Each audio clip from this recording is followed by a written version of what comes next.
Well, once again, Paul makes a rather rapid pivot in the first chapter here. He first of all talked about the responsibilities that Timothy had as a spiritual leader, a pastor of the church, and his obligation to make sure that people didn't come in, twist or distort the teachings of Scripture, that he maintained the pattern of sound doctrine. And then we talked about two people who, instead of seeking to follow the pattern, basically went pitter-patter with their feet out of town because they were afraid of being caught up in the net that the Apostle Paul had been caught up in, and leaving him basically without any support network. As I said yesterday, that if you were in prison, you had to buy your own food, your own clothing, your own blankets and everything.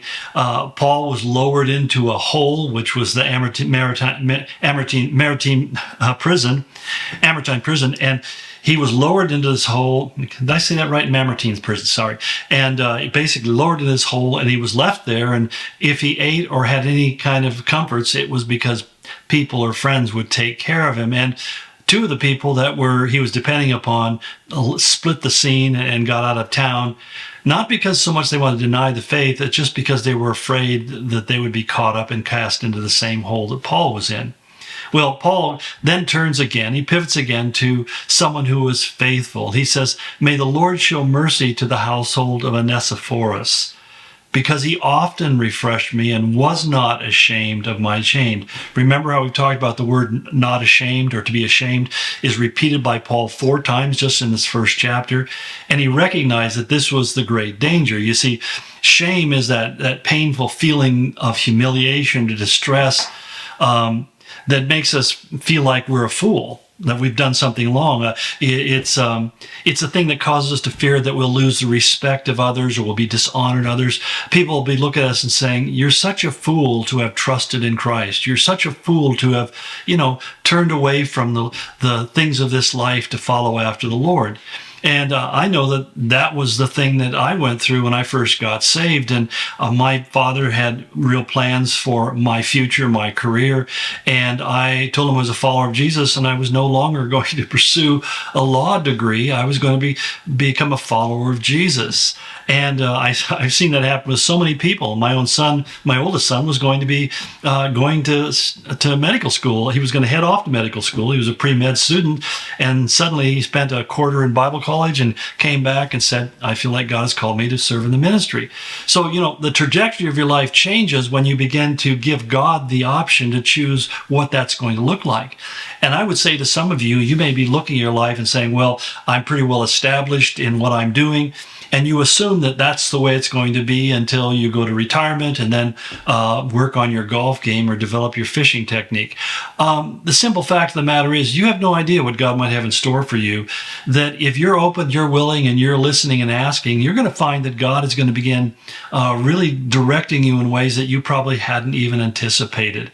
I remember talking with a gentleman and his wife one time many years ago when I was on staff down in California, and he had basically owned a factory that manufactured these drilling bits for oil wells. And at that time, the oil industry had gone kaput. He ended up losing everything. All he had left now was him and his wife and his Mercedes, which was a nice car.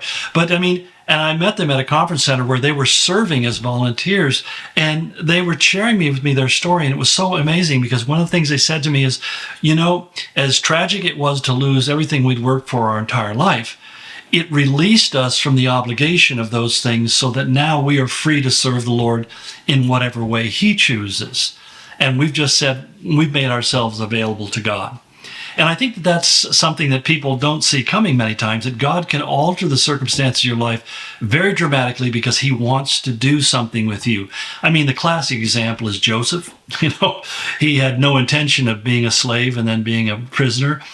Spending the next 13 years of his life going through a life of adversity and hardship and difficulty, being mistreated, being misunderstood, being disappointed and let down, all the kind of things that are part of the human experience, except in his case, it put him at the very bottom of where the bottom is in this world. And we look back on it and go, but we see what God was doing. God brought him down so that He could lift him up. God had to make sure that he could trust Him with the power that He was about to give to him. And so many times God takes us in directions and that we had never anticipated, but it always comes down to the thing of God fitting me to be effective at what he has called me to do.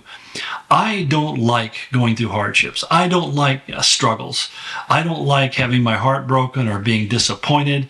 I don't like feelings of people letting you down or betraying you or all those kinds of things. I mean, we all experience these kinds of things in life, and I hate them over and over again. And I get depressed and I get angry and I complain to God just like you do. So let's be honest here. But the simple fact is I've always found that it really does a good thing in me. In fact, I remember about 10 years ago going through a really particularly difficult season, and the Lord began to percolate in my mind this simple little phrases. The first one was that whatever hurts me will heal me. I thought, whatever hurts me will heal me. And I thought, boy, if I could just really get my heart around that. And the second one was, whatever humbles me helps me.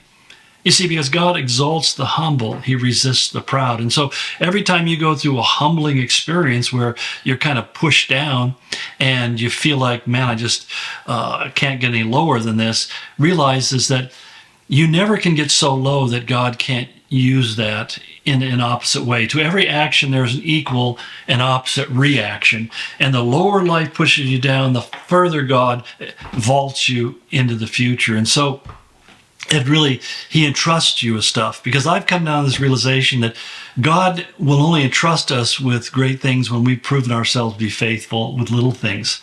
And only as I learn to really overlook things, forgive things, move on past things that maybe have sidelined me or knocked me sideways, only as I've come to those points and said, God, forgive me, and let me have a forgiving heart, that I've found that God has been able to rebound in my life and do things that really exceeded my expectations.